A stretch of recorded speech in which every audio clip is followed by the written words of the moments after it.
الذين في صلاتهم خاشعون جو اپنی نمازوں میں خشوع و خضوع سے ادا کرتے ہیں والذین هم عن اللغو معرضون جو لغو چیزوں سے جو بیہودہ چیزوں سے جو فالتو اور گندی چیزوں سے دور رہتے ہیں مسلمانوں اگر ہم اپنے اندر ایمان پیدا کرتے ہیں تو اللہ رب العالمین ہمارا آسان سے صحیح کرے گا آئیے وہ آیت بھی کرتے ہیں پانچویں پارے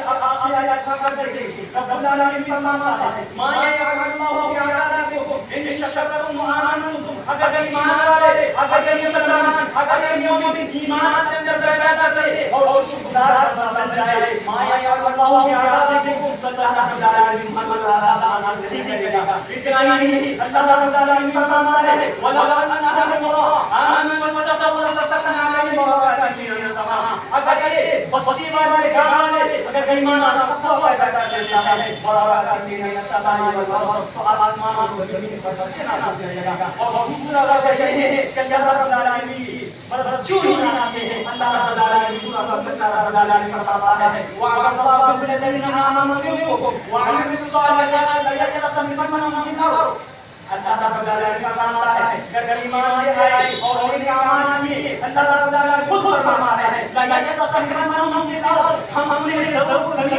زمین میں خلیفہ بنائیں گے من بعدهم ولا يبدلنهم من بعد خوفهم امنا اور اس کے دو خطرے کو ہم امان میں تبدیل کر دیں گے میرے پیارے ساتھ اللہ رب العالمین خود فرماتا ہے کیونکہ ان کو وہ خطرے کو ہم امان میں تبدیل کر دیں گے اللہ رب العالمین فرماتا ہے ومن كفر